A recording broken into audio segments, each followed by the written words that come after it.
Hello, British Colonel Steve Akley here at my place, the ABV Barrel Shop in suburban St. Louis. Arnold, Missouri is the name of the city we're in. If you're ever in the St. Louis area, please come by and see us. We are the home of single barrels, so that is primarily what we do. There are always a couple other bottles in here that aren't single barrels, but for the most part, that's what we know, that's what we do. So please come by and check us out. You can try before you buy here, which is pretty unique. So any of our barrel picks are open and ready to taste. All right, today we're going to be talking about bourbon journalism. This is a funny one because I spend a lot of time these days complaining about bourbon journalism, how bad it is and how factual errors are in so many bourbon articles that I see. Some of them are just so filled with it.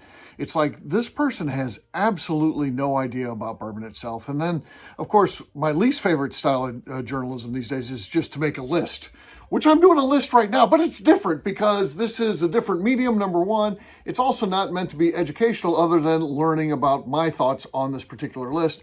But so many things are just the top 30 bourbon bars. And then you go through the list and 5 of them are closed.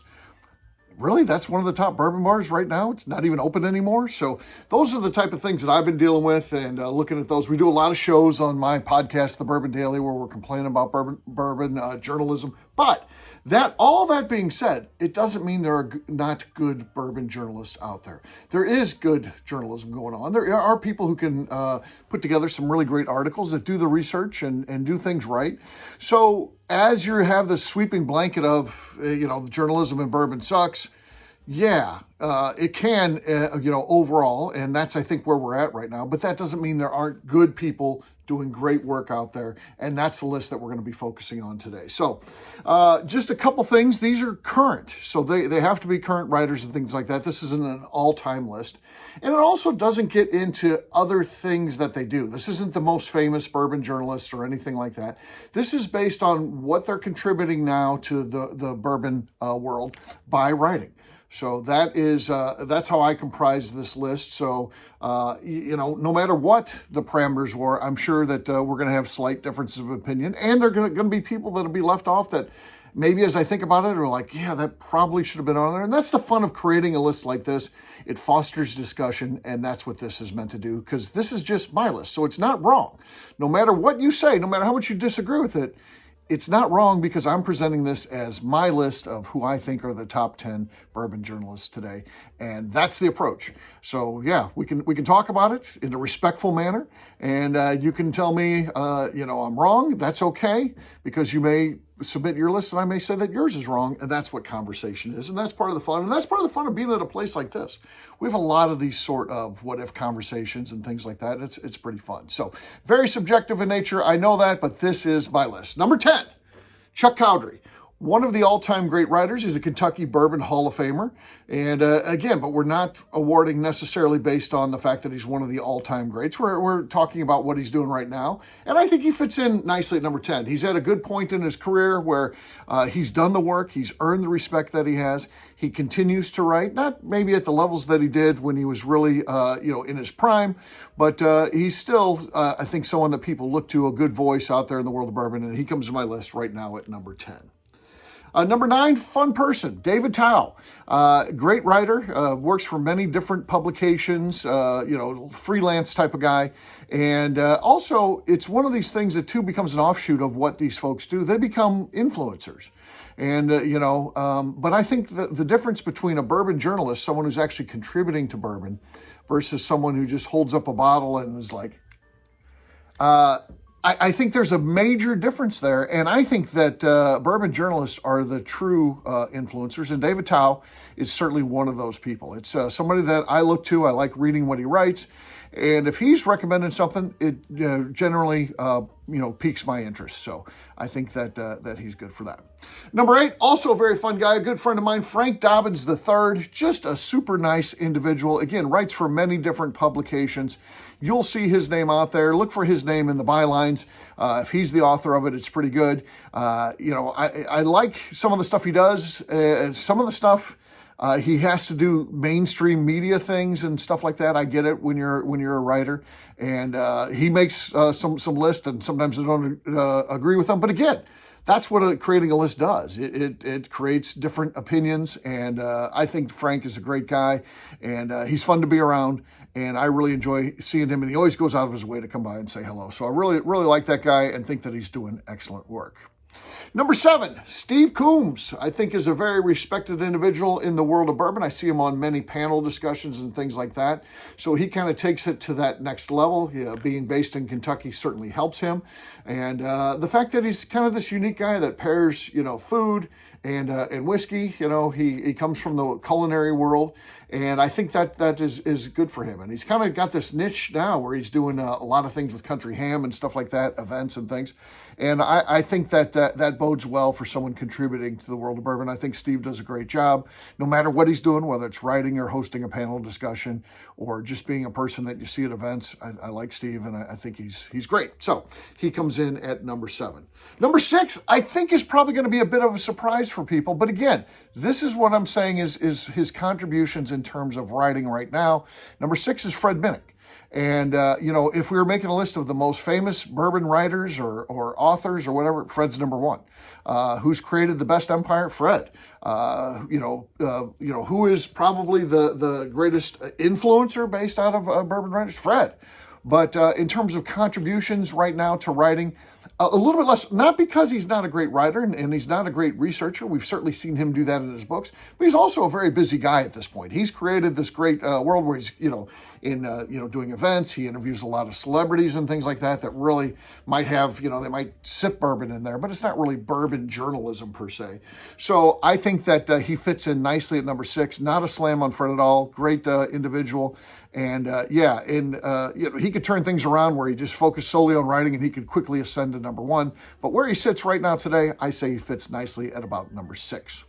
Number 5, one of the pioneers in writing, Susan Riegler, she started out the Louisville Courier Journal as a spirits writer and, obviously a woman writer when she was doing that.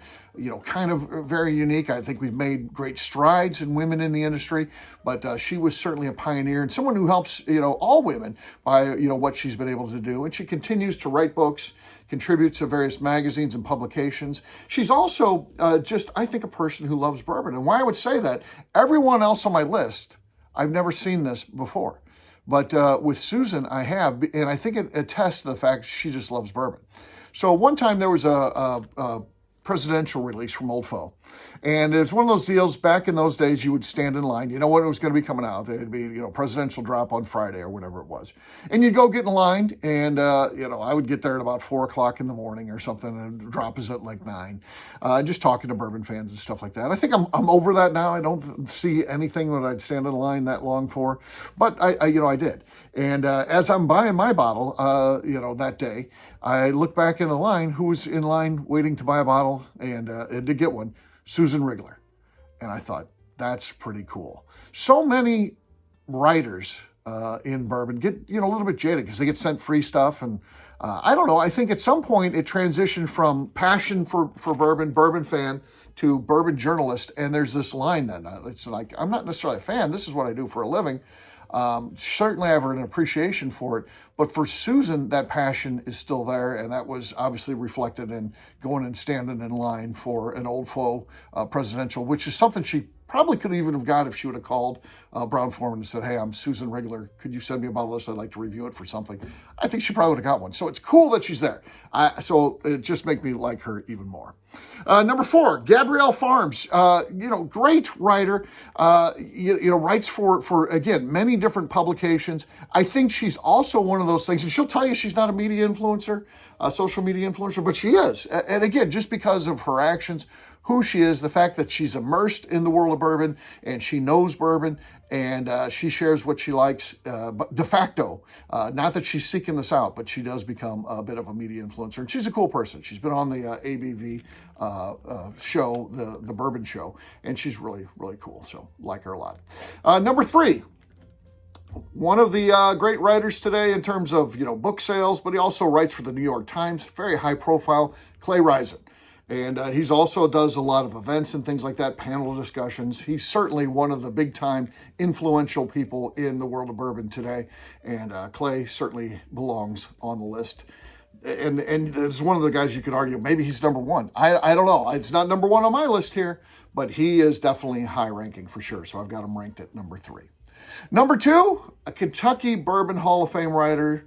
I think probably the greatest bourbon writer that ever was. He'll yell at me for that and say the people that, when he was coming up through the ranks, were better. And, I haven't read them, so I don't, have the knowledge base to do that. But I'm telling you, Mike Veach, bourbon historian, a guy who really knows his stuff, a guy that people look to when they're talking about bourbon. Again, kind of later stages in his career at this point, still is prolific in terms of his writing.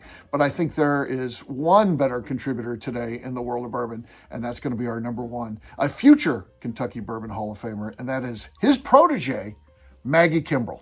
Maggie is the greatest American writer right now when it comes to bourbon. She is a presence. When she comes to an event, it is an event. So she can turn your everyday bourbon gathering into a major bourbon happening by being there. I think that's a great part of being a bourbon writer. The fact that she does so much research and science, and she'll tell you she's a bourbon geek, a bourbon nerd, that bodes well for the audience that reads her stuff because she cares, because she's researching things out. Again, so much of what you see, and again, the bad writers, not the people, anybody on this list, but the people that you see are bad writers are getting so much from AI, and you can kind of pick out these articles now that are coming from AI, and they're filled with factual errors. Well, Maggie's not going to make those type of errors because, number 1, she's going to do her homework. Number 2, she probably already knows this stuff anyway. So, there's many things that she can just get rid of in terms of errors because she knows so much already anyway. And again, just a great person. I've had her on, the Bourbon Daily many times. She's been on the Bourbon Show, and she's always willing to help out. She was recently here in St. Louis for a press junket that we did. Her and Steve Coombs both were here. I think she's awesome.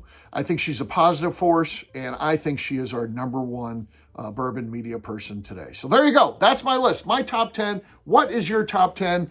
I hope you like mine, and let's talk about it if you didn't.